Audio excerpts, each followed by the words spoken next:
বর্তমানে স্ক্রিনের উপর দেখতে পাচ্ছ এটা একটি কর্মসংস্থান পত্রিকা, আর এই কর্মসংস্থান পত্রিকাটি কিন্তু এ সপ্তাহের কর্মসংস্থান পত্রিকা। এই কর্মসংস্থান পত্রিকা থেকে আজকে আমরা একটা প্র্যাকটিস সেট সমাধান করবো, যেটা কিন্তু খুবই গুরুত্বপূর্ণ কাদের জন্য। তো চলো আমরা মূল প্র্যাকটিস সেটে যেয়ে দেখি প্র্যাকটিস সেটটা কাদের জন্য আমরা সমাধান করতে চলেছি। চলো আমরা মূল প্র্যাকটিস সেটে চলে যাই। তো আমরা চলে এসেছি মূল প্র্যাকটিস সেটে। এখন আমরা এই প্র্যাকটিস সেটটা যদি একটু জুম করে বড় করে দেখি, দেখতে পাবো যে এটি কোন পরীক্ষার প্র্যাকটিস সেট। তো তোমরা এখানে অবশ্যই দেখতে পাচ্ছ এটি কিন্তু, তো তোমরা অবশ্যই এখানে দেখতে পাচ্ছ এটি কিন্তু রেলের গ্রুপ ডির প্র্যাকটিস সেট। এখানে তোমরা দেখতে পাচ্ছ যে রেলের গ্রুপ ডি প্র্যাকটিস সেট, এই প্র্যাকটিস সেটটা কিন্তু আজকে আমরা সমাধান করব। তো চলো এখানে যেটা লেখা আছে সেই লেখাটা আর এডুকেশন স্কুল সবসময় পড়ে তোমাদেরকে শোনায়, এবং এটা কিন্তু অবশ্যই দেখার আছে। গোটা ক্লাসটা তুমি দেখতে পারো না দেখতে পারো, কিন্তু এই যে ক্লাস দেখলে এই লেখাটা কতটা গুরুত্বপূর্ণ তা তুমি নিজেও চিন্তা করতে পারবে না যে এটা খুবই গুরুত্বপূর্ণ একটা লেখা। তো এই লেখাটা তোমরা অবশ্যই দেখবে, কারণ যে কোনো পরীক্ষার আগে তাদের সিলেবাস, তারপরে ভ্যাকান্সি কত আছে, নেগেটিভ মার্কিং আছে কি না, এবং সময় কত থাকবে, যাবতীয় কিন্তু খুঁটিনাটি বিষয় তোমাদের জানা দরকার যে কোনো কম্পিটিটিভ পরীক্ষা দেওয়ার আগে। তো এখানে কিন্তু সেরকম কিছু লেখা আছে। তো আমরা আগে দেখে নিই এখানে কী লেখা আছে। রেলের গ্রুপ পদে 32,438টি শূন্যপদের জন্য দরখাস্ত নেওয়া হয়েছে। প্রার্থী বাছাই হবে কম্পিউটার বেস পরীক্ষায়। 100টি অবজেক্টিভ মাল্টিপল চয়েসের প্রশ্ন হবে এইসব বিষয়ে। জেনারেল সায়েন্স থাকবে 25 নম্বর, অর্থাৎ সায়েন্সে থাকবে কিন্তু তোমাকে 25 নম্বর, অঙ্কে থাকবে কত 25 নম্বর, জেনারেল ইন্টেলিজেন্স অ্যান্ড রিজনিংয়ে থাকবে কিন্তু 30 নম্বর। ভালো করে বুঝবে, তাহলে 25, 25, 50 আর 30, 80। আর এখানে 4 নম্বরে দেখো general awareness and current affairs থাকবে 20 নম্বর, তাহলে 80 আর 20 100 নম্বর। এই 100 নম্বরের মধ্যে তোমাকে কিন্তু সায়েন্সটাই বেশি কিন্তু এখানে ম্যাটার করছে, সায়েন্স তোমাকে বেশি জানতে হবে। দেখো সায়েন্সে থাকবে 25 নম্বর, থাকবে সায়েন্সে, এখানে প্রথমেই কিন্তু দেওয়া আছে।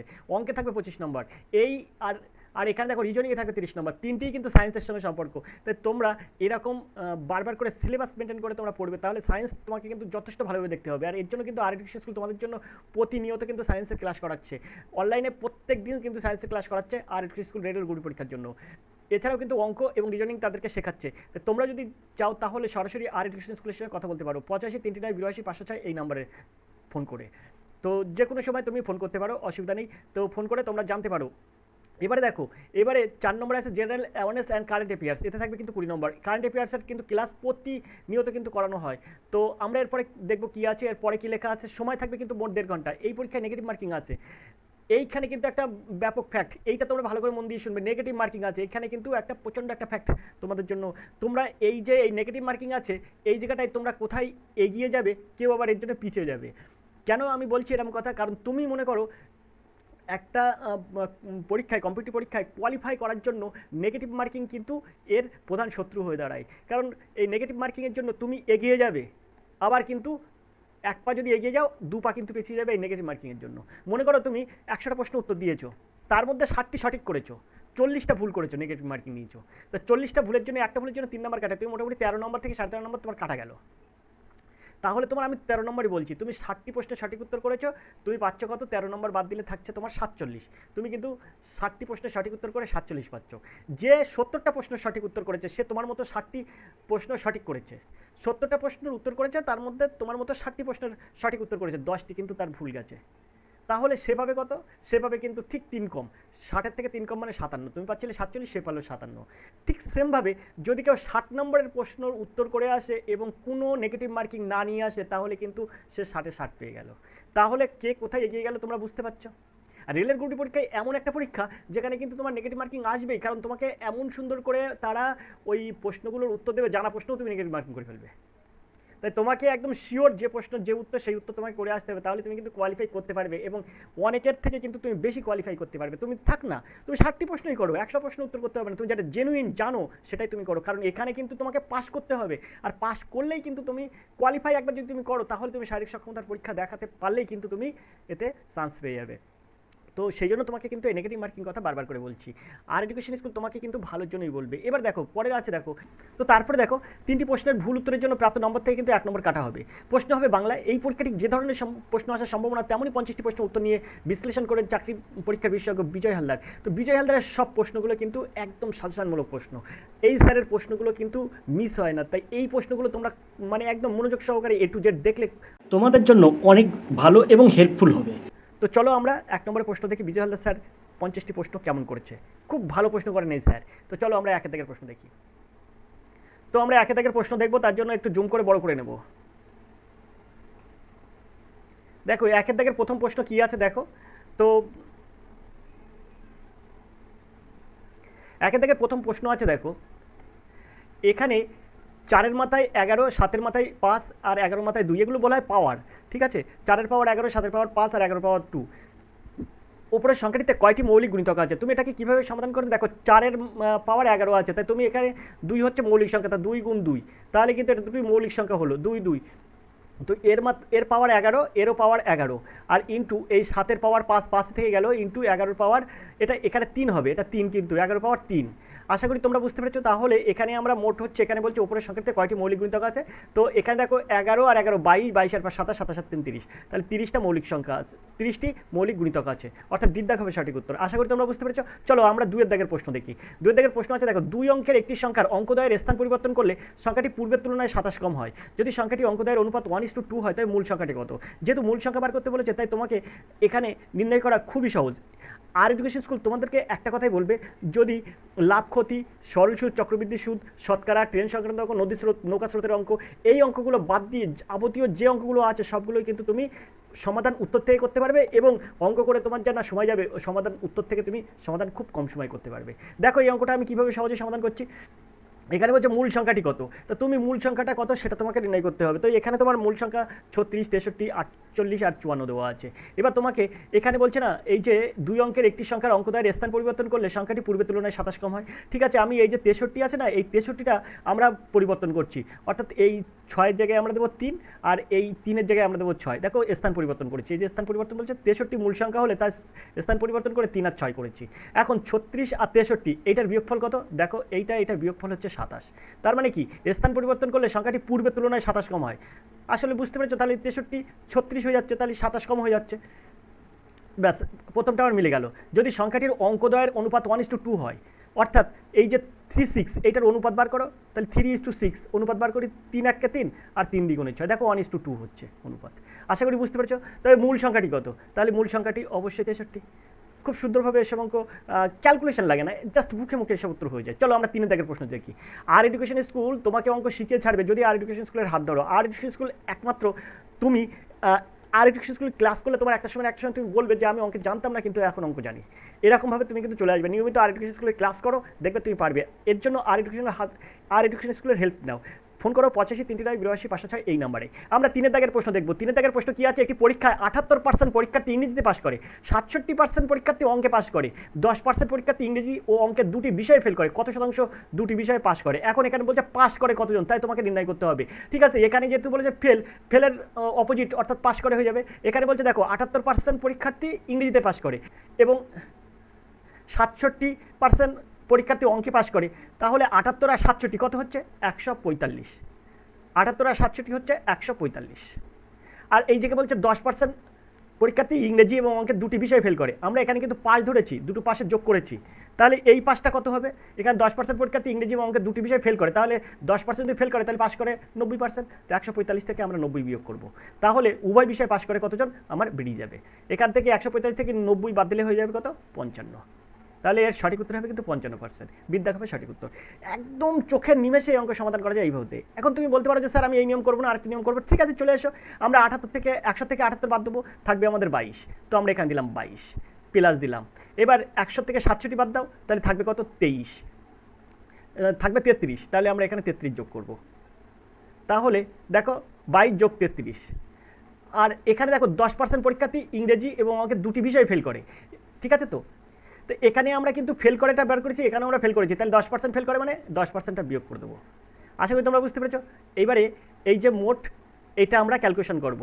আর মোট পরীক্ষার্থী 100, তাই 100 থেকে এটা আমরা বিয়োগ করে দেবো। তাহলে আমার এখানে যেটা বেরোবে সেটাই হচ্ছে কিন্তু পরীক্ষার্থী দুটি বিষয় পাস করার সংখ্যা। সেখানে দেখো 22 আর 33 কত হয়? 22 আর 33 হয় 55। 55 থেকে 10 বাদ দাও 45, তাহলে 100 থেকে 45 বাদ দিলে থাকে 55। এই 55% সঠিক উত্তর। দেখো তুমি যেভাবে করবে অঙ্ক সমাধান করতে পারবে এইভাবে।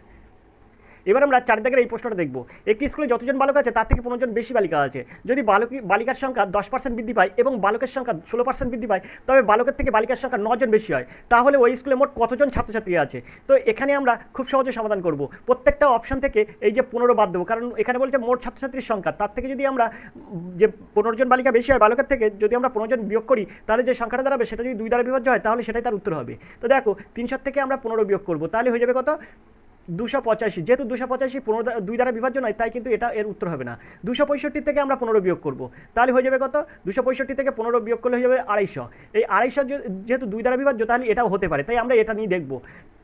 তাই আমরা কি করব, আমরা এক সাইড লিখবো বালক আর এক সাইড লিখবো বালিকা। তাহলে এই সাইডে লিখছি বালক আর এই সাইডে লিখছি বালিকা, ভালো করে বুঝবে। এখন এখানে 250 হলে এর 125, এরও 125, তাহলে 125 125 250, যেহেতু বলেছে 15 জন বালিকা বেশি, তাহলে এখানে 15 আমরা যদি যোগ করি তাহলে হবে কত? 140। আশা করি তোমরা বুঝতে পেরেছ। তাহলে বালক 125 হলে বালিকা 140 হবে, তবেই কিন্তু এখানে বলছে যতজন বালক আছে তার থেকে 15 জন বেশি বালিকা আছে, হয়ে যাচ্ছে 125 বালক হলে 140 বালিকা হচ্ছে, মিটে গেল। এবার আমার বলেছে যে যদি বালিকার সংখ্যা 10% বৃদ্ধি পায়, তাহলে 140-এর উপর 10% বৃদ্ধি করো। 10% বৃদ্ধি মানে 110/100 হয়, তাহলে 110/100 দিয়ে আমরা গুণ করব। আশা করি তোমরা বুঝতে পারছো। এই শূন্য এই শূন্য আর এই শূন্য এই শূন্য, 14কে 11 দিয়ে গুণ করলে 4 11 40, 4 হাতে 4, 11কে 11 4 15, 154। ঠিক আছে, 154 জন। এখন বলেছে বালকের সংখ্যা 16% বৃদ্ধি পায়, তাহলে বালকের সংখ্যা 16% বৃদ্ধি পাওয়া মানে 116/100, তাহলে বালক আমি 116/100 করব। এখানে আমরা 5 25 125 করবো, 4 25 100 করবো, আর 4 আর 116 কাটি কত হবে? 4 দিনও 8 আর 3 দাও 11, 4 9 36, তাহলে 5 9 45-এর 5 হাতে 4, 5 2 10 আর 4 14। দেখো 145 হচ্ছে, এখানে হচ্ছে 145, এখানে হচ্ছে 154। এই পার্থক্যটা কত হচ্ছে? এই পার্থক্যটা হচ্ছে 9। তাহলে দেখো এখানে বলছে কিন্তু বালিকার সংখ্যা 9 জন বেশি হচ্ছে, 154 জন বালিকা হচ্ছে, বালক 145 জন হচ্ছে, তার 9 জন বেশি হচ্ছে। তাহলে আমরা বলতেই পারি 265 এর সঠিক উত্তর। এইভাবে কিন্তু এসব অঙ্ক সহজে সমাধান করতে হয়, অন্য কোনো ক্যালকুলেশন আনবে না, আনলে কিন্তু তোমরা এই জটিলতায় পড়ে যাবে এবং সেটাকে সমাধান করতে তোমাদের মুশকিল হবে। আর এডুকেশন স্কুলের কাছে এইরকম অঙ্ক শিখুন, তাহলে দেখবে এরকম অঙ্ক, আর এডুকেশন স্কুলের কাছে এরকম অঙ্ক শেখো, তাহলে দেখবে তোমরা অনেক দূর এগিয়ে যাবে এবং কম সময়ের মধ্যে কিন্তু অঙ্কগুলো সব শিখে যাবে এবং পারফেক্ট উত্তর করতে পারবে। চলো হেল্প নেওয়ার জন্য অবশ্যই ফোন করো 85 3 9 এই নম্বরে। আমরা 5-এর দাগের প্রশ্ন দেখব।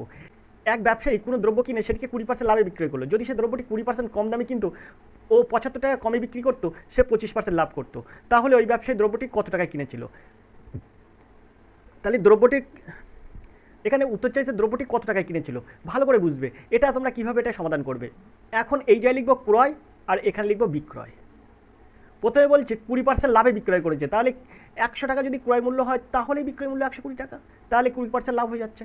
এখন সে কী করছে? সে দ্রব্যটি 20% কম দামে কিনতো, তাহলে 20% কম দামে মানে 80 টাকায় কিন্তু আর 75 টাকা কমে বিক্রি করতো, সে 25% লাভ করতো। তাহলে দেখো 80 টাকায় কিনে সে 25% লাভে বিক্রি করবে, তাহলে 80 টাকার ওপরে 25% লাভ বলতে কি 125/100, তাহলে 80 গুণ 125/100, এই শূন্য এই শূন্য। এখানে আমরা 5 25 125 করবো, আর এখানে 5 দ্বিগুণে 10 করবো, 2 আর এই 8 কাটবো 4, তাহলে 4 25 100। তাহলে এই 100টা হচ্ছে কিন্তু বিক্রয় মূল্য, এই 25% লাভে বিক্রয় মূল্য হয়ে যাচ্ছে 100। আশা করি তোমরা বুঝতে পেরেছো। তাহলে আগে বিক্রয় মূল্য ছিল 120 টাকা, এখন বিক্রয় মূল্য হচ্ছে 100 টাকা, পার্থক্য কত? 20 টাকা। আর এ কি বলছে? এখানে বলছে 20% কম দামে কিনতো এবং 25% লাভ করতো, তাহলে এখানে বলছে 75 টাকা কমে বিক্রি করতো। আগে 120 টাকা বিক্রি করতো, এখন করছে 100 টাকায়, তাহলে কমে বিক্রি করছে কত? 20 টাকা। আর এখানে বলছে কমে বিক্রি করছে কত? 75 টাকা। তাহলে আমরা বলতে পারি কি 20 = 75। আশা করি তোমরা বুঝতে পারো। তাহলে 20 = 75, তাহলে 1 সমান কত? 1 সমান এখানে 20টা নিচে চলে আসবে, 1 সমান, আর 100 সমান কত? 100টা উপরে গুণ হয়ে যাবে। আশা করি তোমরা বুঝতে পেরেছো। তাহলে এই 20 আর এই 100 কাটে হয়ে যাবে 5, তাহলে 5 5 25 এর 5 হাতে 2, 5 7 35 আর 2 37, অর্থাৎ 375 টাকা। দেখো এখানে সঠিক উত্তর হবে 375 টাকা। কত সুন্দরভাবে এসব অঙ্ক সহজে সমাধান হয়। আর এডুকেশন স্কুল তোমাকে অঙ্ক শিখিয়ে ছাড়বে, তো একবার যোগাযোগ করো আর এডুকেশন স্কুলের সাথে। চলো 6 দাগের প্রশ্ন আমরা দেখি। এক ব্যবসায়ী 500 টাকা দামের দুটি দ্রব্যের সঙ্গে 300 টাকা দামের একটি দ্রব্য বিনামূল্যে দেন। এতে ওই ব্যবসায়ী কোনো লাভ বা ক্ষতি না হলে ওই ব্যবসায়ী ক্রয় মূল্যের উপর কত শতাংশ বাড়িয়ে ধার্য মূল্য ঠিক করেন? এখানে কিন্তু সুন্দর একটা প্রশ্ন। এই প্রশ্নটা তুমি কীভাবে সহজে সমাধান করবে দেখো। এখানে বলছে 500 টাকা দামের দুটি দ্রব্য, তার মানে কি 1000 টাকা, 1000 টাকা। এখন এখানে বলছে 300 টাকা দামে একটি, মানে উড়িষ্যাতে 300 টাকা দামের একটি দ্রব্য বিনামূল্যে দেন। তাহলে 300 টাকা যদি আমি যোগ করি তাহলে হয়ে যাবে কত? 1300 টাকা। তাহলে অবশ্যই 1000 টাকার উপরে 30% লাভ হলে, তো 30% যদি ধার্য মূল্য ঠিক করে তাহলে 1300 টাকা হয়। তাহলে এর দেখা হবে সঠিক উত্তর। আশা করি বুঝতে পেরেছো। চলো আমরা চলে যাই পরের প্রশ্নে। পরের প্রশ্ন কী আছে? একটি ক্ষেত্রে বিক্রয় মূল্য দ্বিগুণ হলে লাভ 3 গুণ হয়, তাহলে লাভের শতাংশ নির্ণয় করো। তো লাভের শতাংশ এখানে 100%। কী করে হয় অবশ্যই তোমরা কমেন্ট করবে। চলো আমরা 8 দাগের প্রশ্নে চলে যাই। 8 দাগের প্রশ্ন আছে দেখো, নিচের কোনটি ক্রেতার জন্য বেশি লাভজনক? নিচে কোনটি ক্রেতার জন্য বেশি লাভজনক? 10%, 20%, 30% পরস্পর ছাড় হলো, আর 20% ছাড় হলো, তাহলে এর মধ্যে কোনটা লাভজনক হবে? তো দেখো আমরা এটাকে কি করব, এটাকে আমরা একটা কাজ করতে পারবো। এখানে আমরা 20 আর 10 30 পাবো, ঠিক আছে? তো এই 30 বিয়োগ 20 আর 10 গুণ করবো, 20 গুণ 10 আর নিচে 100 দেবো। তাহলে এই দুটো শূন্য এখান থেকে কেটে যায়, তাহলে 2 1 2 হয়, 30 থেকে 2 বাদ দিলে হয় 28। এখন এই 28টা আবার কী করবো, 28 আর 30 এ আর বি করবো, তাহলে 28 প্লাস 30, 28 প্লাস 30 বিয়োগ 28 গুণ 30 বাই 100। এই শূন্য আর এই শূন্য কাটবো। এখানে আমরা 28 আর 30 কত করতে পারি, 28 আর 30 হচ্ছে 58, 58। তার থেকে বিয়োগ করবো কত, 3 8 24, 4 হাতে 2, 3 দিনে 6 আর 2 8, তো 10 আছে নিচে, তাই এখানে দশমিক এসে যাবে। তাহলে 58 থেকে আমরা 8.4 বিয়োগ করবো, 4 এর কত হলে 6 হলে 10 হাতে 8 আর 1 9, 9 আর কত হলে 18, 9 হলে 18 হাতে 1, 1 আর কত হলে 5 4, 49.6। প্রথমটার ক্ষেত্রে কিন্তু 49.6 হচ্ছে ছাড়, আর দ্বিতীয়টার ক্ষেত্রে কত হবে, তো সেমভাবে 20 আর 20 40, 40 মাইনাস 20 গুণ 20, এটা এই কিন্তু সূত্র 100। এই শূন্য এই শূন্য এই শূন্য এই শূন্য, তো দেখো এখানে 2 আর 2 4, 40 থেকে 4 বাদ দিলে হয় 36, 36। এখন এই 36 আর এই আবার 20 আমি যোগ করব, তাহলে 36 আর 20 যোগ করলে হয়ে যাচ্ছে, এখানে আমরা যোগ করলাম বিয়োগ, এই 36 গুণ 20 হবে, নিচে হবে 100। এই শূন্য আর এই শূন্য আমরা কেটে দেবো, কেটে দিলে এখানে দেখো 36 আর 20 হচ্ছে 56, বিয়োগ এখানে 36 দিনে 72 মানে 7.2 হয়, 36 দিনে 72, এখানে যে 10 আছে নিচে, তাই 7.2 হয়। 56 থেকে যদি আমরা 7.2 বিয়োগ করি, তাহলে থাকবে কত, 2 আর কত হলে 10, 8 হলে 10 হাতে 1, 7 রেখে 8, 8 আর কত হলে 16, 8 হলে 16 হাতে 1, 1 আর কত হলে 5, 4 হলে 5। দেখো 48.8, মানে 20% যদি ছাড় হয় পরপর 3 বার, তাহলে 48.8 ছাড় হয়। আর যদি 20 10 20 30% ছাড় হয়, তাহলে 49.6% ছাড় হয়। তাহলে কোনটার ক্ষেত্রে লাভ হবে, তাহলে ক্রেতাকে অবশ্যই, ক্রেতা যারা যে কিনবে সেই 49.6% ছাড় দিলে তার বেশি লাভ হবে। অতএব এখানে উত্তর হবে কিন্তু 1-এর দাগ, তো এখানে এর দাগ হবে সঠিক উত্তর। আশা করি তোমরা বুঝতে পেরেছো। চলো আমরা 9 দাগের প্রশ্নে চলে যাই। 8 দাগের প্রশ্ন কিন্তু এভাবে সহজে সমাধান করা হয়। প্রশ্নে চলে যাই। 8 দাগের প্রশ্ন কিন্তু এভাবে সহজে সমাধান করা হয়। 9 দাগের প্রশ্ন আছে, দেখো একই পরিমাণ কিছু টাকা 11% সরল সুদের হারে যথাক্রমে 3.5 বছর ও 4.5 বছরের জন্য বিনিয়োগ করা হলো। যদি দুটি ক্ষেত্রে সুদের পার্থক্য এত টাকা হয়, তাহলে ওই দুটি ক্ষেত্রে মিলিয়ে মোট কত টাকা বিনিয়োগ করা হয়েছিল। খুব সুন্দর একটা প্রশ্ন, এটা তুমি কীভাবে সহজে সমাধান করবে, কিছু না, আমরা কি করব, আমরা এখান থেকে যে মানে পার্থক্যটা পাচ্ছি কত, এখান থেকে পার্থক্য পাচ্ছি কিন্তু 1, এখানে 3.5 আর 4.5 1 হচ্ছে কি আমরা এ পাচ্ছি। আর এখানে আমরা কত পাচ্ছি, সুদের পার্থক্য পাচ্ছি হচ্ছে 11। তাহলে আমরা এখানে আমরা সুদের হার কত পাচ্ছি 11%। তাহলে আমরা কি করব, তাহলে আমরা এখানে এই যে 4 2 1 আছে না, এই যে 4 2, এখানে যে 4 2 1 আছে, মানে সুদের পার্থক্য 4 2 1.50, এটা সুদের পার্থক্য। আর এখানে সময়ের পার্থক্য হচ্ছে 1 বছর, তাই ইন্টু 1 বাই এই যে 11 আছে, এই 11টা দিয়ে দেবো, ব্যাস আমার অঙ্ক শেষ। তাহলে এখান থেকে আমরা ক্যালকুলেশন করব, 11 দিন 22, 3 11 33, ঠিক আছে, 3 11 33, 33 আর 9 হলে 42 91, 8 11 88, 88 আর 3 হলে 91, ঠিক আছে, তাহলে 35 চলে আসলো। এবার আমরা 9 দাগের এই প্রশ্ন দেখবো, একই পরিমাণ কিছু টাকা 11% সরল সুদের হারে যথাক্রমে 3.5 বছর 4.5 বছর জন্য বিনিয়োগ করা হলো। যদি দুটি ক্ষেত্রে সুদের পার্থক্য 421.50 টাকা হয়, দুটি ক্ষেত্রে মিলে মোট কত টাকা বিনিয়োগ করা হয়েছিল। এই অঙ্কটা তোমরা দেখবে আর ভাববে কি করে করব। তাই একদম মানে সুদের অঙ্ক এইরকমভাবে সহজে সমাধান করা যায়, তুমি কিন্তু এর আগে কখনো দেখোনি। কীভাবে করবে দেখো, এই যে সুদের পার্থক্য আছে না, 4,421.50, এটা উপরে দিলে ইন্টু 100 দিয়ে দিলে, এটা কিন্তু সূত্রের 100। কী করে হয়, কেন হয়, অবশ্যই তোমরা জানবে, আর এডুকেশন স্কুলের কাছে হেল্প নাও, অবশ্যই জানতে পারবে। তো 421.50 ইন্টু 100, আর নিচে হবে কি, এই যে সময়ের পার্থক্য কত 11, আর এই যে সুদের হার কত 11%, তাহলে এই 11 দেবো ইন্টু এই যে সময়ের পার্থক্য কত 4.5 আর 3.5 বিয়োগ করলে 1 হয়, তাই 1টা এখানে দিয়ে দেবো। এবার দেখো কী করে এটা সমাধান করতে হয়। এখানে আমরা 3 11 33 করবো, 33 আর 9 দাও 42 91, 33 আর 9 দাও 42, 9 পাশে 1 মিলে 91, 8 11 88, 88 আর 3 দাও 91, তাহলে 35 আসলো, 3 11 33 আর 2 দাও 35, তাহলে 2 শূন্য হলো। তাহলে তারপরে হচ্ছে মানে 20 হয়ে যাবে, 20 হলেও তোমার 11 দিনও 22 হবে। ধরো 11 দিনও 22ই করলাম, মানে তুমি 11 দিনও 22 করতে পারো, কিংবা 11 করতে পারো, ঠিক আছে। তো এবার আমরা কি করব, এখান থেকে যদি আমরা, যেহেতু এখানে বলছে কাছাকাছি সংখ্যা নির্ণয় করো, তাই 2 দিন নিলাম এটা। এবার এটাকে আমরা কি করব, এটা হচ্ছে 100 দিয়ে গুণ করবো, তাহলে হয়ে যাবে কত 38 32। এখানে 1 কিন্তু নিচে, এখানে কিন্তু একবার গেলে ঠিক আছে, একবার একটু বেশি হয়, আবার দুবার হয় না, তবু আমি 2 নিলাম, তাহলে 3832, 3832। আমি একটা এখান থেকে কাছাকাছি একটা সংখ্যা নিলাম। এবার দেখো বলছি কি দুটি ক্ষেত্রে, এবার এখান থেকে উত্তর চাইছে মোট কত টাকা বিনিয়োগ করা হয়েছে। তাহলে এই টাকাটা বিনিয়োগ করা হয়েছে, যেহেতু একই পরিমাণ কিছু টাকা দুটি ক্ষেত্রে দিয়েছে, তাহলে 38 32 আর 38 32কে যোগ করতে হবে, মানে দুবার দিয়েছে, তাই এটা কিন্তু দুটি ক্ষেত্রে দিয়েছে, তাই এই আসল দুবার, মানে এই আসল কিন্তু দুইতে গুণ করতে হবে। সেই ক্ষেত্রে হবে কত, 76 63 হয়ে যাবে 76 64। হ্যাঁ, দুইটাই গুণ করলে 76 হয়ে যাবে 76 64। ঠিক আছে, তো যেহেতু কাছাকাছি সংখ্যা এখানে আমি একটু বেশি নিয়েছি, তাই কিন্তু এখানে 76 63 এর সঠিক উত্তর হয়ে যাবে। আশা করি তোমরা বুঝতে পারছো। তো এইভাবে কিন্তু একে সহজে সমাধান করা যায়। 10 দাগের প্রশ্ন আমরা দেখব। 10 দাগের প্রশ্ন আছে, দেখো রামন তার বাড়ি থেকে বন্ধুর বাড়িতে গেল 50 কিলোমিটার পার ঘন্টা গতিবেগে গাড়ি চালিয়ে। ফেরার পথে সে 45 কিলোমিটার পার ঘন্টা গতিবেগে ফিরল। এতে তার যাওয়ার তুলনায় 1 ঘন্টা সময় বেশি লাগলো। রামনের বাড়ি থেকে তার বন্ধুর বাড়ির দূরত্ব কত? যেহেতু একবার গেছে একবার এসছে, তাহলে এটা কি হবে, যাওয়া আসা, অর্থাৎ একবার গেছে একবার এসছে মানে বিয়োগ হয়ে যাবে। ঠিক আছে, আর একই দিকে গেলে কিন্তু যোগ হয়। তাহলে এটা আমরা কি করব, আমরা একদম সহজ নিয়ম করব, 50 গুণ 45, আর 50 আর 45 বিয়োগ করতে হবে, তাহলে হয়ে যাবে 5 ইন্টু 1, ব্যাস তোমার অঙ্ক শেষ। 5 10 50, তাহলে 45 10 450, তাকে 1 দিয়ে গুণ করলে 450 হয়, তাহলে বিদ্যা হবে সঠিক উত্তর। আশা করি তোমরা বুঝতে পারছো। এইভাবে কিন্তু প্রত্যেকটা অঙ্ক তুমি এই 10 দাগের অঙ্কটা তুমি নিজে পড়ে নিজে উত্তর করতে পারবে না, কিন্তু আরএডি স্কুল তোমার দেখার সাথে সাথে করবে। 11 দাগের প্রশ্ন দেখো, মুম্বাই থেকে দিল্লির দূরত্ব 1260 কিলোমিটার। ট্রেন এ সন্ধ্যা 6টায় মুম্বাই থেকে দিল্লির উদ্দেশ্যে রওনা হয়, আর যার এর গতিবেগ হচ্ছে 60 কিলোমিটার। আর ট্রেন বি রাত 9টা থেকে মুম্বাই দিল্লির উদ্দেশ্যে রওনা হয়, যার গতিবেগ হচ্ছে 90 কিলোমিটার। ট্রেন সি রাত 9টা থেকে দিল্লি মুম্বাইয়ের উদ্দেশ্যে রওনা হয়। যদি ট্রেন তিনটি একই সময় একই স্থানে মিলিত হয়, তবে ট্রেন সি এর গতিবেগ কত? তো এটা তুমি কীভাবে সহজে সমাধান করবে? সন্ধ্যা 6টায় ছাড়ে, আর ট্রেন বি রাত 9টায় ছাড়ে, তাহলে যখন যাবে তখন এই যে 6টা থেকে 9টা পর্যন্ত টাইম কত, 3 ঘন্টা। সেই 3 ঘন্টায় ট্রেন এ কত যায়, 60 কিলোমিটার বেগে যাচ্ছে, তাহলে ট্রেন এ যাবে কিন্তু 3 6 18 180 কিলোমিটার। কত সময় যাবে, 3 ঘন্টায়। আশা করি তোমরা বুঝতে পেরেছো। 180 কিলোমিটার যাবে। এবার বলছে ট্রেনের বি এর গতিবেগ কত? ট্রেন বি এর গতিবেগ কিন্তু 90 কিলোমিটার, তার মানে ওর থেকে ওর গতিবেগের পার্থক্য কত, এর থেকে বি এর গতিবেগের পার্থক্য হচ্ছে 30 কিলোমিটার। আশা করি বুঝতে পেরেছো। তাহলে বি এর গতিবেগ ট্রেন এর থেকে যদি 30 কিলোমিটার কম হয়, তাহলে বির গতিবেগ হচ্ছে 30 কিলোমিটার বেশি।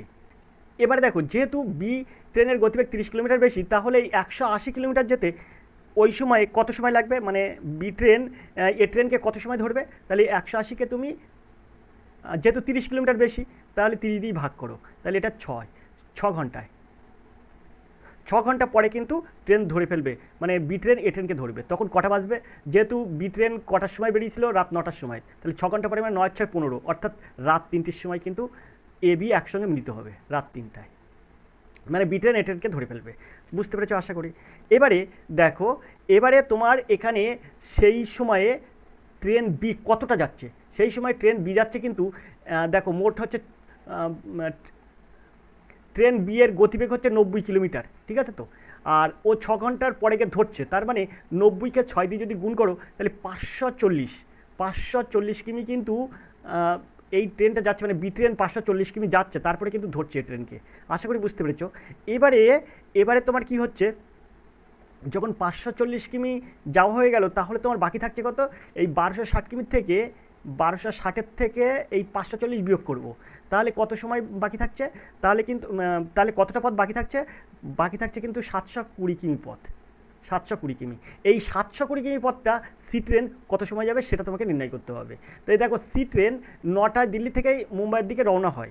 9টায় গেলে ধরো 15টার সময় তার মিলিত হবে। 15টার সময় মিলিত হওয়া মানে কি, 6 ঘন্টা যাবে, মানে ওই যে রাত 3টের সময় মিলিত হবে, তার মানে 9টার থেকে রাত 3টে মানে 6 ঘন্টা। তো এই 720 কিলোমিটারটা 6 ঘন্টায় যদি বেগ হয়ে যাবে কত, 120, 6 12 72, অর্থাৎ 120 কিলোমিটার। এই 120 কিলোমিটার মধ্যে সি ট্রেনের গতিবেগ, অর্থাৎ সি ট্রেনের গতিবেগ 120 কিলোমিটার পার ঘন্টা, অর্থাৎ সিদ্ধাভাবে সঠিক উত্তর। আশা করি তোমরা বুঝতে পেরেছো। এবার আমরা পরের প্রশ্নে চলে যাবো। পরের প্রশ্ন কী আছে, 13 দাগের প্রশ্ন। 13 দাগের প্রশ্ন কী আছে দেখবো। এবার আমরা 13 দাগের এই প্রশ্নটা দেখব।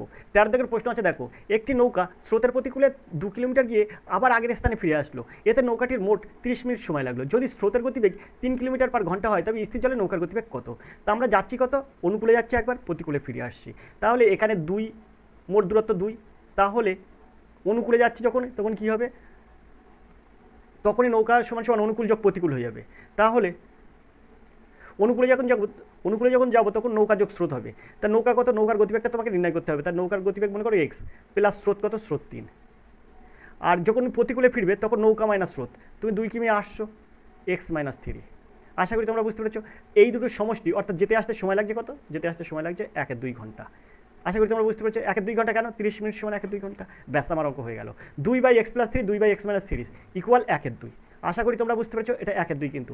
তাহলে এবারে তোমার এখানে সমাধান হয়ে গেল। এবার তুমি এটা যদি সমাধান করো তাহলে কিন্তু তোমার উত্তর চলে আসবে। এখন তুমি বলতে পারো স্যার এটা সমাধান তো কঠিন, তো সমাধান কঠিন না, সমাধান খুবই সহজ। সেটা তুমি কীভাবে সমাধান করবে দেখো, তোমাকে কিন্তু দেখা দিচ্ছি, এই ফর্মুলা কিন্তু কেউ আগে দেখাবে না। তো এখানে এর ফর্মুলা তোমাকে ইউজ করতে হবে। সেটা কি দেখো, যদি আমরা এখানে যেহেতু বলেছে নৌকার গতিবেগ কত, নৌকার গতিবেগ x ধরেছি, তার যদি আমরা নৌকার গতিবেগ 9 ধরি, তাহলে দেখো 9 আর 3 12, ঠিক আছে, এক্সের মান 9 ধরলি আর এই 3 যোগ করলে 12, তা 2/12 মানে 1/6 হয়ে যায়, 1/6 যোগ এখানে 9 থেকে 3 বাদ দিলেই হয় 6, 6কে 2 দিয়ে ভাগ করলে 1/3 হয়। তাহলে 1/6 আর 1/3 যোগ করব, যোগ করলে দেখি কত হয়। তাহলে এই 6 আর 3-এর লসাগু হয়ে যায় 6। তাহলে 6 1 কে 6, 1 1 কে 1 যোগ 3 দ্বিগুণে 6, 2 1 কে 2, ঠিক আছে। তাহলে এখানে কত হচ্ছে 2 আর 1 3/6, 3/6 মানে কাটাকুটি করলে 3 1 3, 3 দ্বিগুণে 6, দেখো 1/2 হচ্ছে। তাহলে এটা 1/2 হয়ে যাচ্ছে, এই সমান সমান 1/2 বলেছিলাম, এইটা সমান সমান 1/2, তাহলে এখানেও 1/2 আমি বার করছি, তাহলে 9 আমার সঠিক উত্তর হয়ে যাবে বিদ্যা। বুঝলে তো? এভাবে এই অঙ্কগুলো সমাধান করতে হয়, কোনো যে তোমার মিডল টার্ম করতে হবে বা সূত্রে আনতে হবে কিছু করতে হয় না। ওকে, চলো আমরা চলে যাই 14 দাগের প্রশ্নে। 14 দাগের প্রশ্ন কী আছে, কোনো টাকার 2 বছরের চক্রবৃদ্ধি সুদ 105 টাকা ও সরল সুদ 100 টাকা, সুদের হার এবং মূলধন নির্ণয় করো। সুদের হার তোমার নির্ণয় করতে বলেছে আর মূলধন তোমাকে নির্ণয় করতে বলেছে। এখানে দেখো 2 বছর, তোমার এর আগে কিন্তু এই অঙ্কটা করে দিলাম, 2 বছর চক্রবৃদ্ধি সুদ 105 টাকা, সরল সুদ 100 টাকা, পার্থক্য কত 5 টাকা, ঠিক আছে। তাহলে আমরা কি লিখবো, আমরা লিখবো সুদের পার্থক্য 5 × 100, আর নিচে কত দেবো 2 বছর। এবার আমরা 14 দাগের এই অঙ্কটা করব। কোনো টাকা 2 বছর চক্রবৃদ্ধি সুদ 105 টাকা, সরল সুদ 100 টাকা, সুদের হার ও মূলধন নির্ণয় করো। এই অঙ্কটা তোমাকে কীভাবে শেখাই দিচ্ছি দেখো, তোমরা কখনো এরকমভাবে শিখোনি, একদম এক লাইনে অ্যাকশনসে একবারেই বেরিয়ে যাবে। তোমাকে কখনো কখনো দেয় কিন্তু আসল কত, এই যে মূলধন কত, এটা দিয়ে তোমার ফ্যাক্ট দিয়ে সুদের হার না দিয়ে মূলধন কত দেবে, আর তোমাকে শুধু মূলধন দিলেও সুদের হার বার করতে হবে। আর যদি সুদের হার চায় তাহলে তো সুদের হার বার করতে হবে, যে কোনো তোমাকে যেটাই দেবে না কেন তোমার সুদের হার আগে বার করতেই হবে। সুদের হার তুমি কীভাবে বার করবে, সুদের হার বার করার এখানে একদম ইজি প্রসেস। এই যে 2 আছে না সময়, এই সময়টা উপরে লিখবে 2 গুণ এই যে সুদের পার্থক্য কত 105 আর 100, তাহলে 5 বাই এখানে কি হবে বাই এখানে তোমার এই যে মানে এই যে সরল সুদ কত 100, এটা তুমি এখানে দিয়ে দেবে 100। আশা করি তোমরা বুঝতে পেরেছো। ইন্টু সুদে ইন্টু সূত্রের 100। এবার আমরা কাটাকুটি করবো, এই 100 আর এই 100 কেটে দেবো, তাহলে 5 দ্বিগুণে 10, তাহলে 10% তোমার সুদের হার। এখানে দেখো মূলধন আর বার করতে লাগবে না, কারণ তোমাকে এখানেই বলেছি কিন্তু সুদের হার এবং মূলধন নির্ণয় করো। প্রথমটা আছে 10% 500 টাকা, 5% 100 টাকা, 20% 1000 টাকা, আর 15% 1200 টাকা। তাহলে তোমার সুদের হার হচ্ছে 10%, তাহলে অবশ্যই এর একটা হবে সঠিক উত্তর 10%, আর মূলধন হচ্ছে 500 টাকা। তোমাকে আলাদাভাবে মূলধন বার করতে হবে না। এখন তুমি যদি বলো স্যার মূলধন কী করে বার করবো, যদি এরকম টার্ম থাকে মূলধন কী করে বার করবো, হেল্প নাম্বারে ফোন করো 85 3 82 506, এই নাম্বারে ফোন করো, তোমাকে মূলধন কীভাবে বার করতে হবে অ্যাকশনসে শিখিয়ে দেবো। চলো আমরা 15 দাগের প্রশ্নে চলে যাই। 15 দাগের প্রশ্নটা কী আছে দেখো, কত টাকা 3 বছরের 10% হারে চক্রবৃদ্ধি সুদে সুদ আসলে 6655 টাকা হবে। কিছুই না, এই অঙ্কগুলো একদম সহজ। কীভাবে করবে দেখো, সেটা হচ্ছে এই 6655 আছে না, 6655 এটা আমরা ওপরে লিখব 6655 ইন্টু কত দেব, ইন্টু হচ্ছে 11 ইন্টু হচ্ছে 10 into 10 into 10 by 11 into 11 into 11। এখন স্যার এই 10 আর 11 কোথার থেকে আসলো, এই যে 10% হারে বলছে না, 10% হারে মানে কি, 10% হারে মানে 110/100, ঠিক আছে। তুমি পি ইন্টু 1 প্লাস r/100 মাথায় টি, এইটা তুমি ক্যালকুলেশন করলে এই 10% হারে মানে 110/100 হয়, 110/100 হয়। সেখানে আমরা এই শূন্য আর এই শূন্য কাটবো, আর 11 মাথায় 11/10 আর মাথায় এরকম পাওয়ার হচ্ছে 3 হয়ে যায়, 3 বছর তাই। তাহলে এটাই 11 3 বার 10 3 বার, তাহলে এটা যখন আমরা যেহেতু আমরা ওই আসলটা বার করছি তাই এটা উল্টে যায়। আশা করি তোমরা বুঝতে পেরেছো। তো এখানে 10টা উপরে যাবে আর 11টা নিচে আসবে, সেই ক্ষেত্রে কিন্তু 3টে 10 উপরে বসলো আর 11টা 3টে 11 নিচে বসে গেল। এবার আমরা এটা কাটবো, 6 11 66 আর 5 11 55, তারপরে 5 11 55 আর 5 11 55, তারপরে এখানে এটা কাটলে হয়ে যাবে 5 11 55, তাহলে 5 10 কে 50, 50 10 কে 500, 500 10 কে 5000, তাহলে এর সঠিক উত্তর হবে কিন্তু 5000। এর দেখাবে সঠিক উত্তর। তাহলে এখানে আমরা 15টা কিন্তু অঙ্ক প্রশ্ন সমাধান করলাম খুব সহজে। এবার আমরা চলে যাবো পরের 16 দাগের প্রশ্নে। 16 দাগে যে প্রশ্নটা বলেছে সেটা কিন্তু 16 দাগে যে প্রশ্ন বলেছে সেটা কিন্তু রিজনিং। তো আমরা রিজনিংয়ের প্রশ্ন দেখব। চলো আমরা রিজনিংয়ের প্রশ্ন দেখে নিই। 16 দাগের প্রশ্ন কী আছে, 16 দাগের প্রশ্ন দেখব। 16 দাগের প্রশ্ন আছে রিজনিং প্রশ্ন, জিজ্ঞাসা চিহ্ন স্থানের সঠিক বিকল্পটি বসান। এ সপ্তাহের কর্মসংস্থান থেকে প্র্যাকটিস সেটটা সমাধান করছি। এখানে 15:65:35 আছে। তো 15:65:35, তো এটা তো আমরা কীভাবে সমাধান করবে দেখো, খুব সুন্দরভাবে এটা তুমি সহজেই সমাধান করতে পারবে। এখানে তুমি একটা কাজ করবে, 4-এর স্কোয়ার করবে, বিয়োগ 1 করবে, তাহলে দেখো 16 থেকে 1 বিয়োগ করলে 15। ঠিক সেমভাবে এখানে 4-এর কিউব করবে, তার থেকে 1 যোগ করবে। আশা করি তোমরা বুঝতে পেরেছো। 4-এর কিউব করলে 64 হয়, 1 যোগ করলে 65 হয়। 6-এর স্কোয়ার করবে, তার থেকে 1 বিয়োগ করবে, দেখো 35 হচ্ছে। 6-এর কিউব করবে, তাহলে পাবে 216, তার সঙ্গে 1 যোগ করবে, তাহলে 217 হয়ে যাবে। আশা করি তোমরা বুঝতে পেরেছো। চলো আমরা 17 দাগের রিজনিংটা সমাধান করি। 987 আর কিউ পি, এখানে ONM, এই জায়গাটায় কী বসবে? তো আর এর মান দেখো মানে আর এর মান 18, মানে 26টা লিটারের মধ্যে 18 নম্বরে থাকে আর 17 নম্বরে থাকে কিউ, আর 16 নম্বরে থাকে পি। তো 18 যেহেতু এই আর এর মান, তাহলে 18 দুটো ডিজিট আছে, মানে দুটো সংখ্যা দেখো 1 আর 8, তা 8 আর 1 যোগ করলে এই 9টা দাঁড়ায়। তারপরে এই কিউ এর হচ্ছে স্থান 17, তা 1 আর 7 তুমি যদি যোগ করো তাহলে 8 দাঁড়ায়, আর 1 আর 6 যোগ করলে 7 দাঁড়ায়। আশা করি তোমরা বুঝতে পেরেছো। এভাবে যদি এটা আমরা ধরি, তাহলে আমরা এটাকে কীভাবে, এটা আমরা কী করব? তো এম এর মান হচ্ছে 13, এম এর মান 13, এন এর মান 14, আর ওর মান 15। ঠিক আছে, তাহলে তোমার এখানে কি হবে? ওর মান যেহেতু 15, তাহলে 5 আর 1 6 হবে, আর এটা 6 হবে। এন এর মান হবে 4 আর 1 5, আর এম এর মান হবে 3 আর 1 4, অর্থাৎ 654। দেখো এর দাগ হবে সঠিক উত্তর। সুন্দরভাবে কিন্তু রিজনিংগুলো সমাধান করা যায়। আমরা পরের প্রশ্নে চলে যাব, 18 দাগের প্রশ্নে। 18 দাগের প্রশ্ন কী আছে দেখো, নিচের কোন জোটটি ভিন্ন চিহ্নিত করুন। নিচের কোন জোটটি ভিন্ন সেটা তোমাকে চিহ্নিত করতে হবে। তো দেখো এগুলো সব হচ্ছে 3-এর গুণিতক, সবই 3-এর গুণিতক। দেখো 3 32 96, 3 8 24, তারপরে 3 13 39, 3 6 18, 3 27 81, 3 18 54, 42 আর 64, এইটা কিন্তু 3-এর নয়। আশা করি তোমরা বুঝতে পারছো, 3 দ্বারা বিভাজ্য নয়।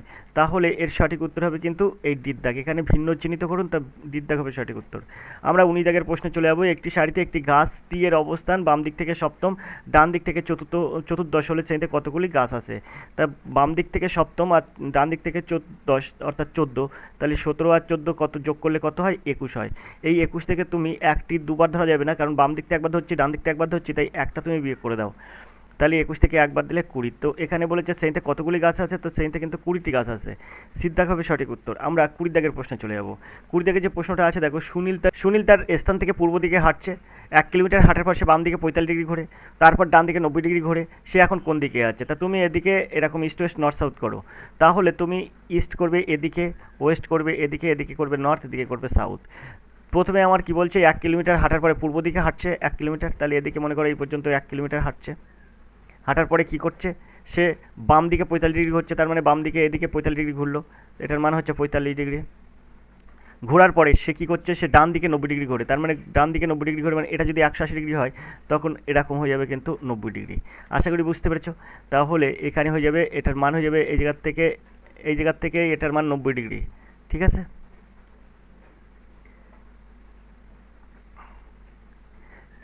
বলছে কি সে এখন কোন দিকে আছে, তো সে এখন এদিকে আছে। এদিকে বলতে নর্থ আর ইস্টের মাঝখানে আছে। আশা করি তোমরা বুঝতে পেরেছো। 90 ডিগ্রি কিন্তু সে এই জায়গাতে, এটা 90 ডিগ্রি হবে, এটা 45 ডিগ্রি, এটা 90 ডিগ্রি হবে, মানে এখান থেকে এরকম চলে যাবে। ঠিক আছে, তাহলে সে এখন কোন দিকে আছে, সে এখন উত্তর পূর্ব দিকে আছে। ডির দাগ হবে সঠিক উত্তর। এইভাবেতে কিন্তু এইটার সমাধান করা যায়। আমরা চলে যাবো 21 দাগের প্রশ্নে। 21 দাগের প্রশ্ন কী আছে দেখো, 21 দাগের প্রশ্ন আছে এখানে 225 আছে, তাহলে 8 আর 7 তুমি যোগ করো, তাহলে 8 আর 7 কত হয়? 15। সেই 15-এর স্কোয়ার করলে, যদি তুমি 15-এর স্কোয়ার করো, 15 15 225 হয়। 3 আর 4 যোগ করো 7 হয়, 7-এর স্কোয়ার করো তাহলে 49 হয়। 6 আর জিজ্ঞাসা চিহ্নের স্থানে 5 দিলে 6 আর 5 11 হয়, 11-এর স্কোয়ার করো তাহলে 121 হয়। তাহলে জিজ্ঞাসা চিহ্নের স্থানে কত বসবে? বিদ্যাগ হবে সঠিক উত্তর, 5 বসবে। আমরা চলে যাবো 22 দাগের প্রশ্নে। 22 দাগের প্রশ্ন আছে দেখো, PQRST 5 জন ছাত্র যারা বিভিন্ন বিষয়ে পারদর্শী। PQ ইংরেজিতে, ইতিহাসে, আর RS হচ্ছে বাংলা ও অঙ্কে, P ও T হচ্ছে বিজ্ঞান, আর QRS অঙ্ক ও ইতিহাসে পারদর্শী। এখন নিচের প্রশ্নগুলোর উত্তর দিতে হবে। তা আমি প্রশ্ন উত্তর দেওয়ার আগে আমি এখানে PQRST 5 জন ছাত্র আছে যারা বিভিন্ন বিষয়ে পারদর্শী, সেটা আমরা ঠিক করে নিই। তো এখানে আমরা দেখো ঠিক করছি, P প্রথমে লিখলাম, তারপর লিখলাম Q, তারপর লিখলাম R, আর এখানে লিখলাম S, এখানে লিখলাম T। এখন এই পি ও কিউ বলছে ইংরেজিতে, পি আর কিউ যদি ইংরেজিতে হয় তাহলে পি সমান সমান কিউ সমান সমান দিয়ে রাখি, দুজনের ইংরেজি লিখে রাখি। পি কিউ ইংরেজি আর ইতিহাস, তার মানে ইংরেজির সাথে হিস্ট্রি আছে, এরও ইংরেজির সাথে হিস্ট্রি আছে, ঠিক আছে। আর এস বাংলা আর অঙ্কে, তাহলে আর সমান সমান Bangla plus math, so Bangla plus math. Okay, এবারে চলো আমরা পরের প্রশ্নটা, পরের কী আছে দেখি। পি ও টি বিজ্ঞানী, পি আর টি আছে বিজ্ঞানী, পি আছে বিজ্ঞানী মানে বিজ্ঞান মানে এসসি লিখলাম সায়েন্স, ঠিক আছে তো এসসি, টিও এসসি লিখলাম মানে বিজ্ঞানে আছে কিন্তু পি আর টি। তাহলে পি তাহলে কিসে কিসে দক্ষ হলো পারদর্শী, ইংলিশ ইতিহাস আর বিজ্ঞানে আছে পি, আর টি আছে শুধু বিজ্ঞানে, ঠিক আছে। এবারে আমরা বলছি এখানে বলছে কি কিউ ও এস অঙ্ক ও ইতিহাসে, কিউ ও এস অঙ্কে ও ইতিহাসে। তো কিউ কোথায়, কিউ হচ্ছে এই যে কিউ অঙ্ক আছে, অঙ্ক মানে ম্যাথ, আর ইতিহাস তো আগে দিয়েছি কিউ এর মানে, আর এস হচ্ছে অঙ্ক এবং ইতিহাসে, এস হচ্ছে অঙ্কে আগে দিয়েছি, ইতিহাসে এবার দেবো হিস্ট্রি। আশা করি তোমরা বুঝতে পেরেছো। তো এবারে আমরা এটা কিন্তু ঠিক করে নিলাম। এখন এই জায়গায় যেটা লেখা আছে দেখো, আমরা একটু উপর দিকে তুলবো, তোলার পরে এখানে 22 দাগের প্রশ্ন লেখা আছে দেখো, নিচে কে বা কারা অঙ্কে পারদর্শী কিন্তু বিজ্ঞানে নয়। অঙ্ক থাকবে কিন্তু তাদের সায়েন্স নেই, মানে সায়েন্স বিজ্ঞান নেই। তা অঙ্ক আছে, কিউ এর অঙ্ক আছে বিজ্ঞান নেই, আর এর অঙ্ক আছে বিজ্ঞান নেই। তারপরে এটা কিন্তু বিজ্ঞান, এটা কিন্তু বি ফর বাংলা, ঠিক আছে। তারপরে এস এর অঙ্ক আছে কিন্তু বিজ্ঞান নেই। আশা করি তোমরা বুঝতে পারছো। তাহলে কিউ আর এস এর কিন্তু অঙ্ক আছে কিন্তু এদের বিজ্ঞান নেই, কিউ আর এস, অর্থাৎ এর দেখা হবে সঠিক উত্তর। আমরা 22 দাগের প্রশ্ন দেখব, নিচের একমাত্র বিজ্ঞানে পারদর্শী, নিচের একমাত্র বিজ্ঞানে পারদর্শী পি কিউ এস টি। তা নিচের একমাত্র বিজ্ঞানে পারদর্শীকে, একমাত্র বিজ্ঞানে পারদর্শী হচ্ছে টি, এস সি যার বিজ্ঞান আছে, টির মান টির হচ্ছে শুধু বিজ্ঞান আছে, তা ডির দাগ হবে সঠিক উত্তর। 22 দাগের সঠিক উত্তর ডির দাগ। আমরা চলে যাবো 23 দাগের সঠিক উত্তর হচ্ছে ডির দাগ। আমরা চলে যাবো 24 দাগের প্রশ্নে। 24 দাগের প্রশ্ন আছে দেখো, নিচের কোন দুজন বাংলা ও অঙ্কে পারদর্শী, বাংলা এবং অঙ্কে পারদর্শী দুজনের নাম কি? তো এখানে বাংলা আছে, আর এর বাংলা আছে আর ম্যাথ আছে, আর আর দেখো এসের এসের কিন্তু বাংলা আছে আর ম্যাথ আছে। কিউ এর ম্যাথ থাকলেও কিন্তু বাংলা নেই, যেহেতু এখানে বলছে নিচের কোন দুজনের বাংলা এবং অঙ্কে পারদর্শী, তাহলে আর এসের কিন্তু বাংলাও আছে অঙ্কও আছে। আশা করি তোমরা বুঝতে পেরেছো। তাহলে এর সঠিক উত্তর কী হবে? 23 দাগের সঠিক উত্তর, এই 24 দাগের সঠিক উত্তর তাহলে কী হবে? 24 দাগের সঠিক উত্তর হবে আর এস, এর দাগ হবে সঠিক উত্তর। আশা করি তোমরা বুঝতে পেরেছো। চলো আমরা 25 দাগের প্রশ্নে চলে যাই।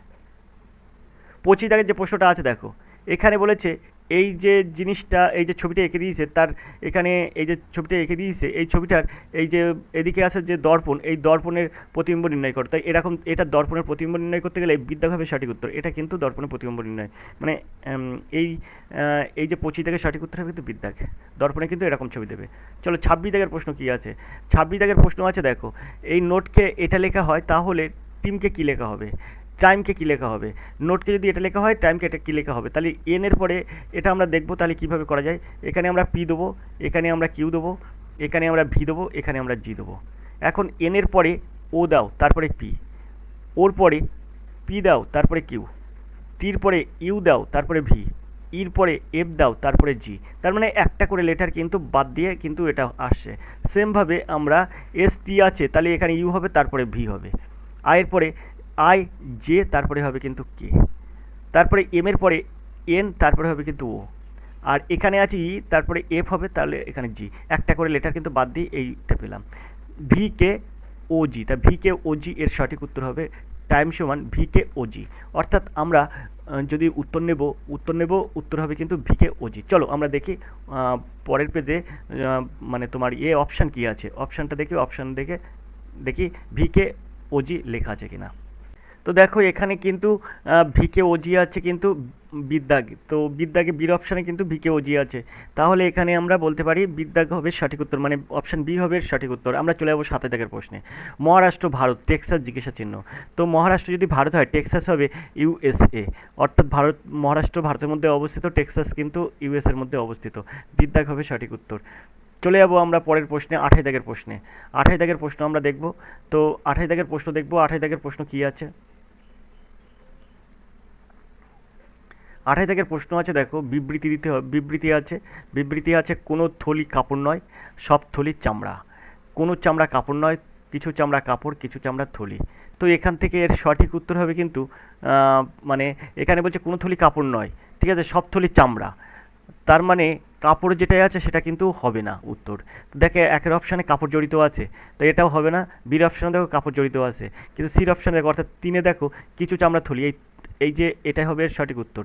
আমরা দেখব 1 সত্য না শুধুমাত্র 3 সত্য, একদম শুধুমাত্র 3 সত্য, বিদ্যাক হবে সঠিক উত্তর। চলো আমরা চলে যাবো পরের প্রশ্নে, 29 দাগের প্রশ্নে। এবার আমরা 29 দাগের প্রশ্ন দেখব। 29 দাগের প্রশ্ন দেখার আগে এখানে লেখা আছে নির্দেশ। এই 29-30 দুটো প্রশ্ন উত্তর দিতে গেলে এই নির্দেশটা তোমাকে পড়ে নিতে হবে। নিচে তথ্যটি পড়ে প্রশ্নগুলির উত্তর দিন। এখানে বলছে ডি হলো শুধুমাত্র এফ আর ই এর বাবা, ই এর একটিমাত্র পুত্র আছে, ই জি এর সঙ্গে বিবাহিত, জি এম এর জামাতা, এই জি এর একমাত্র পুত্র, কে ও যে হলো ই এর সন্তান, এল কে এর সঙ্গে বিবাহিত। এখন এইগুলো পড়লাম, পড়ে এই 29 আর 30 প্রশ্ন উত্তর দিতে হবে। আগে আমরা এই টার্মটা ঠিক করে নিই, চিত্রটা এঁকে নিই, কীভাবে এটা সমাধান করা যাবে। বলছে ডি হলো শুধুমাত্র ই আর এফ এবং ই এর বাবা। তো আমি এক সাইডের এই ওপরে একদম ওপরে লিখলাম ডি, এর দুটো সন্তান লিখলাম, একজনের ই আর একজনের এফ, ঠিক আছে। তো তো ই দিলাম এস সাইডে আর এফ দিলাম এস সাইডে। এখন এখানে বলছে ডি এর একটি মাত্র পুত্র আছে, আচ্ছা এই দুজনের মধ্যে একজন কিন্তু পুত্র হবে, কে পুত্র হবে তা এই মুহূর্তে বলা যাচ্ছে না। এখন দেখি পরে আছে ই জি এর সঙ্গে বিবাহিত, ই আছে জি এর সঙ্গে বিবাহিত, তাহলে আমরা এই জায়গাটায় একটা আনি, এখানে ই আর জি কিন্তু বিবাহিত, তার মানে ই ই আর জি মানে ই এখনও ছেলে কি মেয়ে বোঝা যাচ্ছে না, জি এর সঙ্গে বি হয়েছে, যদি ছেলে হয় তাহলে এটা মেয়ে হয়ে যাবে জি, আর যদি এই ই হচ্ছে ডি এর মেয়ে হয় তাহলে জি হবে ছেলে। আশা করি বুঝতে পেরেছো। এবার আমরা পরের দিকে চলে যাব। এখানে বলছে জি এম এর জামাতা, জি হচ্ছে এম এর জামাতা, এবার বোঝা গেছে জি হচ্ছে এম এর জামাতা, জামাতা মানে জামাই, আর জামাই বলে মানে শাশুড়ি কিন্তু মেয়ের স্বামীকে কিন্তু জামাই বা জামাতা বলে। তাহলে এখানে বলছে জি হচ্ছে এম এর জামাতা, তাহলে এম আমরা এখানে দিলাম, আর এই জিটা কিন্তু হলো কে, জি হলো জামাতা, ঠিক আছে। তো জামাতা, জি হচ্ছে জামাতা, কার কার জামাতা, এই এম এর জামাতা, তাহলে এম আর ডির মধ্যে কিন্তু একটা সম্পর্ক আছে। ডি যেহেতু বাবা, তাহলে এই ডি হচ্ছে স্বামী আর এম হচ্ছে স্ত্রী। এখন এই যে ইটা তাহলে কী হবে, ইটা কিন্তু ডি এর একটা মেয়ে, আর এফ হচ্ছে ডি এর পুত্র। এখানে বলেছে না ডি এর একটা মাত্র পুত্র আছে, তো ডি এর একটা মাত্র পুত্র এফ। আশা করি তোমরা বুঝতে পেরেছো। তাহলে এখানে ই হবে কি, তাহলে ই হবে কিন্তু মেয়ে। আশা করি তোমরা বুঝতে পারছো। তাহলে ই মেয়ে, যেহেতু বলছে ডি এর একটা মাত্র পুত্র আছে, তাহলে এফ হচ্ছে ডি এর একমাত্র পুত্র। আশা করি তোমরা বুঝতে পেরেছো। এখন এখানে বলছে এইচ জি এর একমাত্র পুত্র, তাহলে এইচ হচ্ছে জি এর একমাত্র পুত্র, তো এইচ আমি কিন্তু এখানে লিখলাম, এইচ হচ্ছে জি এর একমাত্র পুত্র। এখন এখানে এবার বলছে যে কে ও যে হলো ই এর সন্তান, কে আর জে হলো ই এর সন্তান, ই এর সন্তান মানে এই যে ই হচ্ছে এই, আর কে আর জে হলো ই এর সন্তান, এল হচ্ছে কে এর সঙ্গে বিবাহিত, তাহলে ই এর দুটো সন্তান কে আর জে, কে আবার এল এর সাথে বিবাহিত। এখন এখন তোমার এখানে প্রশ্ন করছে 29 দাগের প্রশ্ন, এম জে এর কে হয়, এম জে এর কে হয়, তাহলে এম হচ্ছে এই জে হচ্ছে এই যেহেতু মানে ই হচ্ছে জের মা আর ইর মা হচ্ছে এম, তাহলে এখানে মেয়ের যে সন্তান মানে যে কোনো সন্তান তার মায়ের মাকে কি বলবে, অবশ্যই দিদা বলবে। যেহেতু এম হচ্ছে ইর মা, তাই কিন্তু মেয়ের সন্তানদের সবসময় কিন্তু দিদা। আশা করি তোমরা বুঝতে পেরেছো। তাহলে এখানে 29 দাগের সঠিক উত্তর হবে কিন্তু এম জের কি হয়, দিদা। এখন বলছে এইচ এল এর কে হয়, এইচ হচ্ছে এল এর কে হয়, যেহেতু ইর দুটি সন্তান কে আর জে, জির সন্তান জি হচ্ছে কি ছেলে, তাহলে এলটা কিন্তু কি হবে, জির একমাত্র পুত্র হচ্ছে এইচ, তাহলে এইচের সঙ্গে এলের সম্পর্ক হবে শ্যালক, অর্থাৎ এখানে কে আর জি কিন্তু মেয়ে, আর এইচের একমাত্র সন্তান বলেছে জির একমাত্র সন্তান এইচ, তাহলে ই জির একমাত্র সন্তান মানে পুত্র সন্তান ই এবং জি, যেহেতু বলেছে জির একমাত্র পুত্র সন্তান এইচ, তাহলে ই আর জির একমাত্র পুত্র সন্তান এইচ, তাহলে কে আর জে হবে মেয়ে, তাহলে এল বি করেছে, তার মানে এটা স্বামী, এলটা হচ্ছে স্বামী। আশা করি তোমরা বুঝতে পেরেছো। তাহলে এখানে এল আর এইচের মধ্যে সম্পর্ক হচ্ছে শ্যালক। আশা করি বুঝতে পেরেছো। তাহলে 30 দাগের সঠিক উত্তর হবে কিন্তু শ্যালক, সিদ্ধাক হবে সঠিক উত্তর। এবার আমরা 31 দাগের এই প্রশ্নটা দেখব, জোকের দেহে তঞ্চন রজক পদার্থ কোনটি, হেপারিন, হিরুডিন, লাইসিন আর লিওসিন। তো এখানে 31 দাগের সঠিক উত্তর কী হবে, তো এখানে এর সঠিক উত্তর হবে কিন্তু এই যে বিদ্যাগা আছে হিরুডিন কিন্তু এর সঠিক উত্তর। তঞ্চন বন্ধ করার জন্য রক্তচোষা জোকের লালায় হিরুডিন নামক রক্ত জমাট রোধক পেপাইট খরিত হয়। আশা করি তোমরা বুঝতে পেরেছো। তো তো এখানে এর সঠিক উত্তর হবে কিন্তু হিরুডিন। বিদ্যাক হবে সঠিক উত্তর। আমরা 32 দাগের প্রশ্নে চলে যাব, যে প্রক্রিয়ায় লোহিত রক্তকণিকা ভেঙে যায় তাকে কি বলা হয়? হিমোলাইসিস হলো লোহিত রক্তকণিকা ধ্বংস করা। আপনার লাল রক্তকোষ আপনার রক্তের একটি অপরিহার্য অংশ। তারা আপনার ফুসফুস থেকে আপনার সারা শরীরের টিস্যুতে অক্সিজেন বহন করে। আশা করি তোমরা বুঝতে পেরেছ। তো এখানে এর সঠিক উত্তর হবে কি? হিমোলাইসিস। হিমোলাইসিস হলো লোহিত রক্তকণিকা ধ্বংস করা, অর্থাৎ সিদ্ধাক হবে সঠিক উত্তর। আশা করি তোমরা বুঝতে পেরেছো। চলো আমরা 33 দাগের প্রশ্ন চলে যাই। 33 দাগের প্রশ্ন দেখবো, মেনিনজাস এর বাইরের স্তরকে কি বলে? Dura mater, pia mater, foramen আর ভেন্ট্রিকল। তো এখানে এর সঠিক উত্তর কী হবে? তো মেনিনজাস কিন্তু তৈরি করে 3টি স্তর। সবচেয়ে বাইরের স্তর যেটা আছে সেটা কিন্তু বলা হয় ডুরা ম্যাটার, আর মাঝের স্তরকে বলা হয় অ্যারকনয়েড ম্যাটার, এবং সবচেয়ে ভিতরের স্তরকে বলা হয় পিয়া ম্যাটার। তাহলে আমরা সবচেয়ে বাইরের স্তরকে আমরা কি বলবো? বাইরের স্তরকে বলবো ডুরা ম্যাটার, অর্থাৎ এর দেখা হবে এখানে সঠিক উত্তর। পিয়া ম্যাটারটা কিন্তু সবচেয়ে ভিতরের স্তর। আশা করি বুঝতে পেরেছো। মাঝের স্তরটাকে বলা হয় কিন্তু অ্যারকনয়েড ম্যাটার। আশা করি তোমরা বুঝতে পেরেছো। তো চলো আমরা 34 দাগের প্রশ্ন চলে যাই। 34 দাগের প্রশ্ন আছে, নিচের কোনটি প্রাকৃতিক হরমোন নয়? জিব্বারেলিন, ইন্ডোল বিউটারিক অ্যাসিড, কাইন আর ইন্ডোল। তো এখানে এর সঠিক উত্তর কী হবে? তো 34 দাগের সঠিক উত্তর হবে কিন্তু ইন্ডোল বিউটারিক অ্যাসিড। নিচের কোনটি প্রাকৃতিক হরমোন নয়? Indole butyric acid, IBA।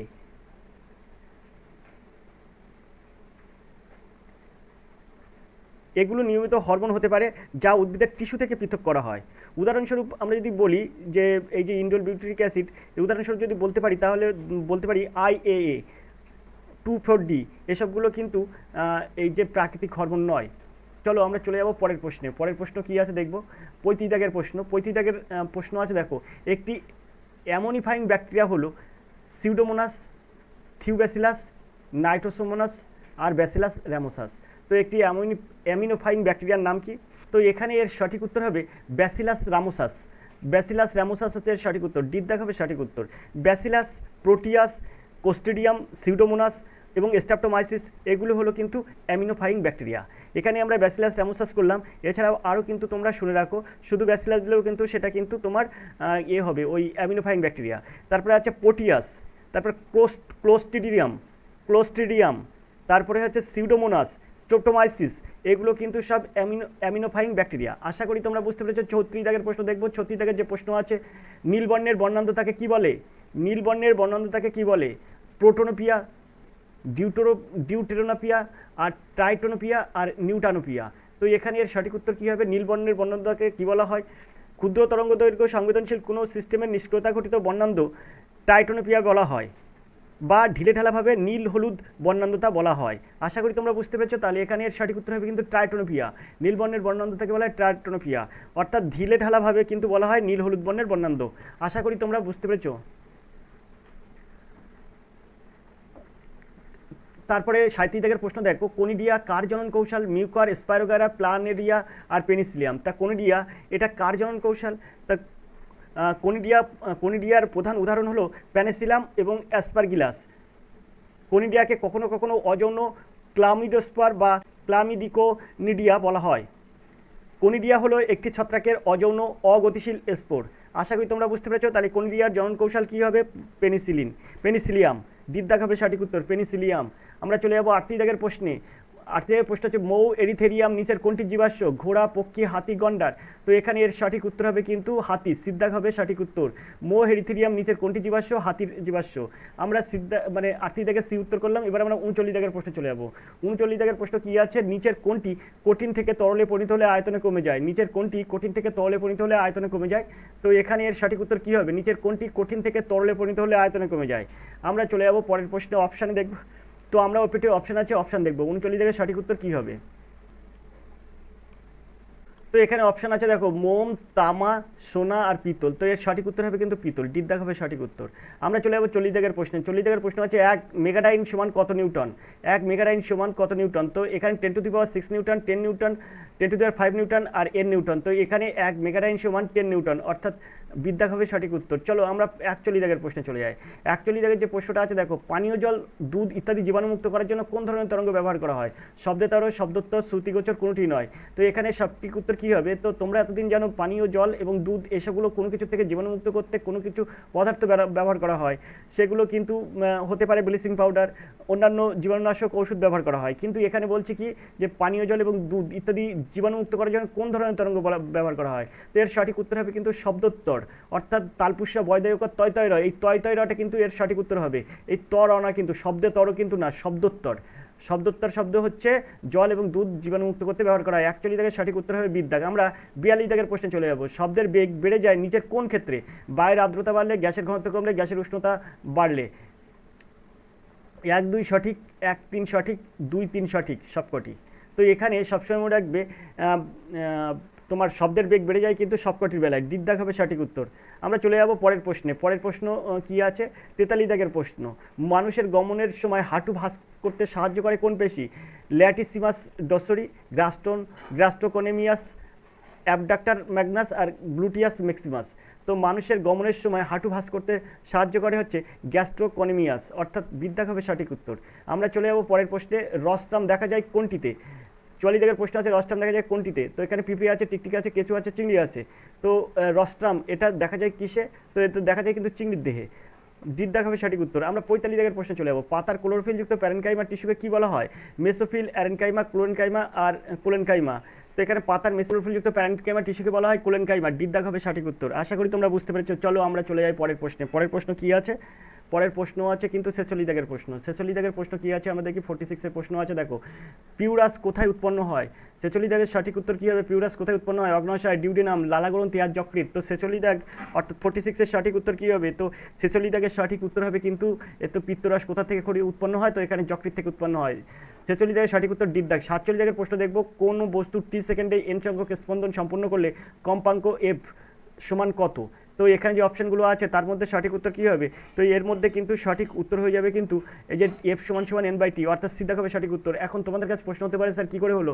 এটা কিন্তু অঙ্কের মাধ্যমে অঙ্কের সূত্র আনতে হয়, সেইভাবে কিন্তু এটাকে সমাধান করা যায়। তো তোমরা অবশ্যই জানতে চাইলে, যদি এটা ব্যাখ্যা জানতে চাও, তাহলে সবাইকে আমি কিন্তু ফোন করতে বলবো 85 3 9 82 506 এই নাম্বারে। ঠিক আছে, এটার গাণিতিক ব্যাখ্যা দেওয়া যাবে। আমরা 48 দাগের প্রশ্ন দেখব। নিচের কোনটি সহজে জলে দ্রবীভূত হয়? Carbon, nitrogen, ammonia, iodine. তো 48 দাগের সঠিক উত্তর কী হবে? নিচের কোনটি সহজে জলে দ্রবীভূত হয়? তো এখানে 48 এর সঠিক উত্তর হবে কিন্তু অ্যামোনিয়া। অ্যামোনিয়া কিন্তু সহজে জলে দ্রবীভূত হয়, সিদ্ধাক হবে সঠিক উত্তর। আশা করি তোমরা বুঝতে পেরেছো। এখানে আয়োডিনও হবে কিন্তু, নাইট্রোজেন হবে, কার্বন মানে আয়োডিনও কিন্তু হয়, কিন্তু এখানে বলছে সহজে জলে দ্রবীভূত হয় অ্যামোনিয়া। আশা করি তোমরা বুঝতে পেরেছো, সিদ্ধাক হবে সঠিক উত্তর। আমরা 49 দাগের প্রশ্নে চলে যাব। নিচের কোনটি হোয়াইট ভিট্রিয়ল? হোয়াইট ভিট্রিয়লের মধ্যে কোনটি হচ্ছে হোয়াইট ভিট্রিয়ল? তো এই 49 দাগের যে অপশানগুলো আছে তার মধ্যে হোয়াইট ভিট্রিয়ল হলো জিঙ্ক সালফাইড। জিঙ্ক সালফেটকে কিন্তু জিঙ্ক সালফেট এবং 7টা জল, একে বলা হয় হোয়াইট ভিট্রিয়ল। আর এই যে কপার সালফেট আর 7টা জল আছে, এটাকে বলা হয় ব্লু ভিট্রিয়ল। ঠিক আছে, এটাকে বলা হয় জিঙ্ক সালফেট প্লাস জলটাকে বলা হয় হচ্ছে হোয়াইট ভিট্রিয়ল, আর এই কপার সালফেটকে বলা হয় ব্লু ভিট্রিয়ল। ফেরাস সালফেট আর জল এটা হচ্ছে ব্রাউন ভিট্রিয়ল, আর ম্যাগনেসিয়াম সালফেট এটাকে বলা হয় গ্রিন ভিট্রিয়ল। আশা করি বুঝতে পেরেছো। তাহলে এটা ব্লু ভিট্রিয়ল, এটা হচ্ছে ব্লু ভিট্রিয়ল, দিকদাগ হচ্ছে ব্লু। আর এই বিদ্যাগ আছে হোয়াইট মানে সাদা, WHITE হোয়াইট।